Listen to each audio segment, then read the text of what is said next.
बच्चों सर्वेभ्यो नमः, सभी को नमस्ते। आइए इस वीडियो में हम सम्मिलित करते हैं त्रयोदशः पाठः, 13वां पाठ भ्रांतो बालकः। भ्रांतः मतलब भटका हुआ बालक। भटका हुआ बालक इस पाठ में क्या बताया जाएगा, कैसे भटका हुआ है, इसे हम पाठ में पढ़ेंगे तो अच्छी तरह से समझेंगे। तो आइए शुरू करते हैं। भ्रांतो बालकः के अर्थ की ओर जाएं। उससे पहले मैं आपको आपके स्क्रीन में जो दिखाई दे रहा है हिंदी में, वो पाठ के विषय में कहा गया है, उसे मैं वाचन करता हूँ। आप भी अपने स्क्रीन में देखें और इसे समझेंगे और आप भी वाचन मनन कर सकते हैं। प्रस्तुत पाठ संस्कृत प्रौढ़पालावली नामक ग्रंथ से संपादित कर लिया गया है। इस कथा में एक ऐसे बालक का चित्रण है जिसका मन अध्ययन की अपेक्षा खेलकूद में लगा रहता है। यहाँ तक कि वह खेलने के लिए पशु पक्षियों तक का आह्वान करता है, किंतु कोई उसके साथ खेलने के लिए तैयार नहीं होता। इससे वह निराश हो जाता है। अंततः उसे बोध होता है कि वह सभी अपने अपने कार्यों में सब व्यस्त हैं, केवल वही बिना किसी काम के इधर उधर घूमता रहता है। तब वह निश्चय करता है कि अब वह व्यर्थ में समय गंवाना छोड़कर अपना कार्य को करेगा। तो इस तरह से ये हमारे पाठ का सारांश है। और आपको स्क्रीन में ये एक डायग्राम के माध्यम से देखिए, कुछ पशु पक्षी, पेड़ में बैठे हुए पक्षी और नीचे पशु, और ये भ्रांत बालक जो सिर्फ खेलने कूदने में ही लगा रहता है, इधर उधर घूमते हुए ये दिखाई दे रहा है। तो आइए हम बढ़ते हैं पाठ के अर्थ की ओर। तो ये आपके स्क्रीन में आपको दिखाई दे रहा है। मैं वाचन करता हूँ। एक एक पैराग्राफ का वाचन करते हुए अर्थ को हम समझने का प्रयास करेंगे। तो आइए पहले पैराग्राफ का वाचन मैं करता हूँ।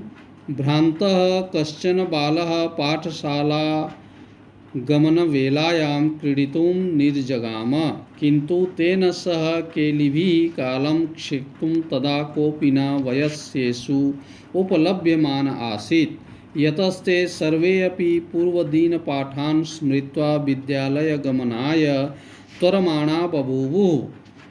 तन्द्रालुर्बालो लज्जया तेषां दृष्टिपथमपि परिहन्नेकाकी किमपि उद्यानं प्रविवेश। अर्थ को देखते हैं। कोई भ्रमित बालक पाठशाला जाने के समय में खेलने के लिए निकल गया, किंतु उसके साथ खेल द्वारा समय बिताने के लिए तब कोई भी वहाँ पर उपलब्ध नहीं था। जब सभी लोग पहले दिन पाठ याद करके शीघ्रता से विद्यालय चले गए, आलसी बालक ने लज्जा से उसके ऊपर निगाह डाली और उद्यान में प्रवेश कर गया। तो इस तरह से ये हमारा पहला पैराग्राफ। आइए बढ़ते हैं अगले पैराग्राफ की ओर।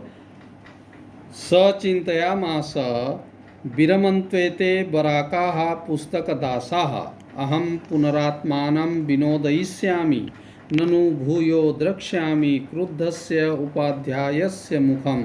सन्त्वेते निष्कटुवासिन एव प्राणिनो मम वयस्या इति।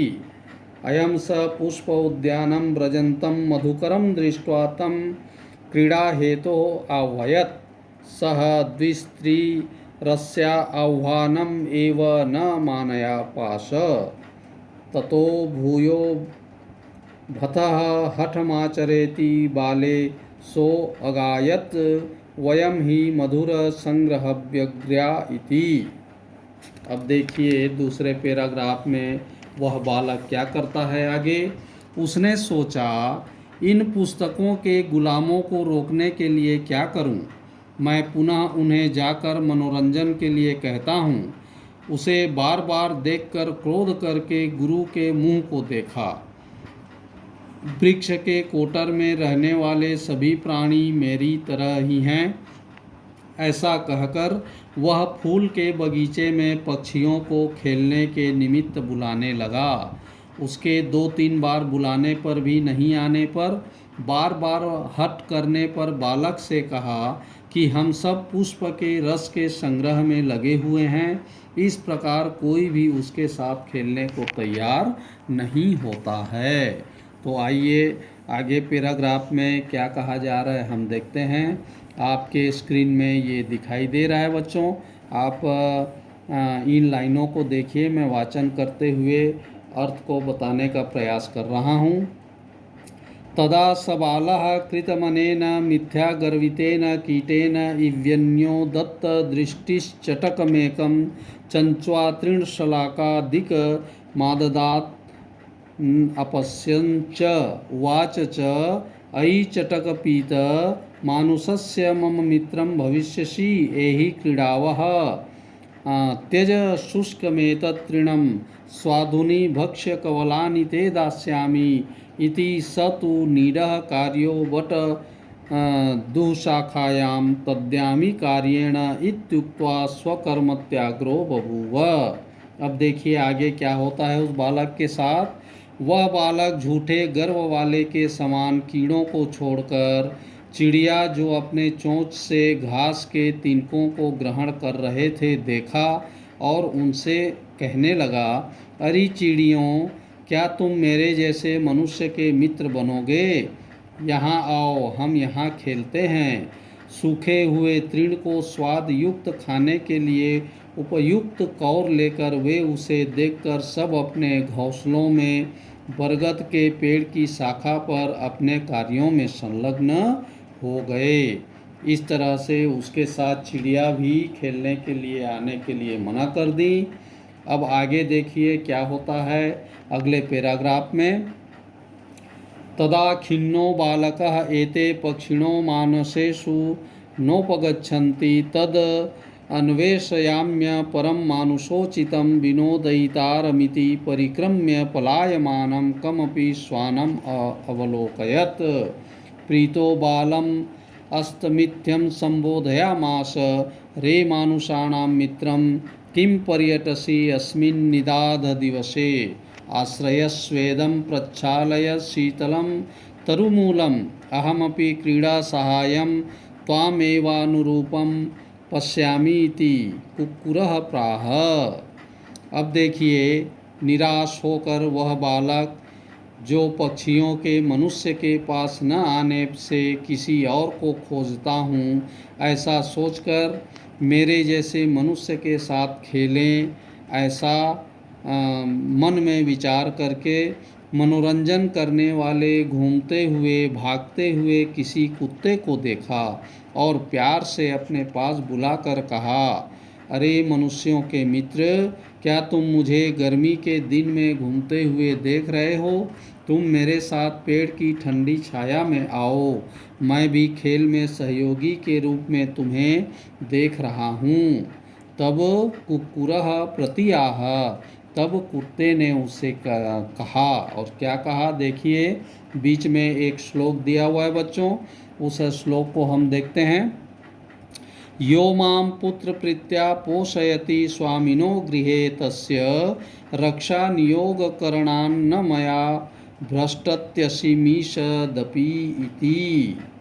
उसने ये कहा कि जो मुझे पुत्र की तरह प्यार कर पालन पोषण करता है, ऐसे स्वामी मालिक के घर से रक्षा के कार्य में लगे होने से थोड़ा सा भी नहीं हटना चाहिए।